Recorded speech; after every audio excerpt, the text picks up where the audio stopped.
Assalamualaikum dan salam sejahtera semua. Selamat datang ke podcast hari ini. Hari ini kita nak bincangkan satu topik yang semakin popular iaitu bagaimana nak buat duit online melalui affiliate marketing menggunakan platform Involve Asia. Betul tu Iman. Sekarang ramai orang cari side income dan affiliate marketing ni antara cara paling mudah sebab kita tak perlu keluarkan modal besar pun. Okey Riz, mungkin ramai masih tak faham. Apa sebenarnya Involve Asia ni? Mudah je. Involve Asia adalah platform yang sambungkan kita dengan jenama besar macam Shopee, Lazada, Zalora dan banyak lagi. Kita cuma promosikan produk menggunakan link khas dan bila orang beli melalui link tu, kita dapat komisen. Maknanya kita tak perlu simpan stok barang langsung? Ya, itu kelebihan utama affiliate marketing. Tak perlu packing barang, tak perlu urus penghantaran, malah tak perlu layan customer pun. Fokus kita cuma promosi saja. Menarik tu.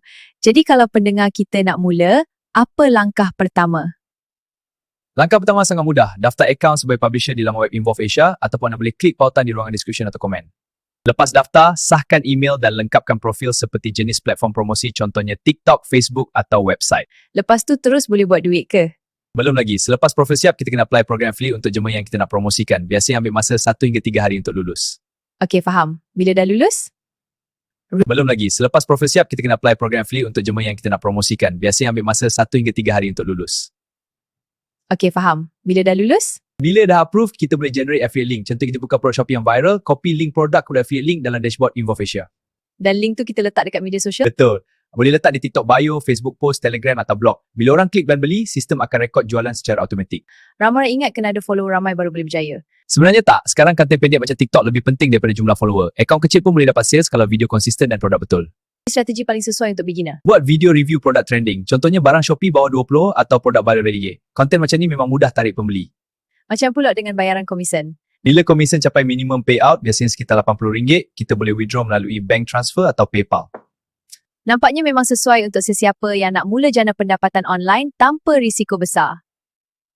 Betul. Affiliate marketing ni sebenarnya peluang besar, cuma right now tak mula lagi sebab ingat susah.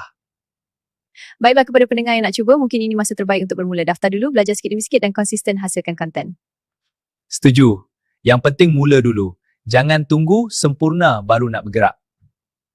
Terima kasih Riz untuk perkongsian hari ini. Harap episod ini membantu anda semua memahami cara sertai affiliate marketing melalui Involve Asia.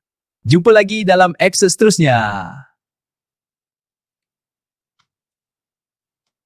Terima kasih kerana mendengar perkongsian ini. Sama-sama, harap ada yang terus mula berjuang.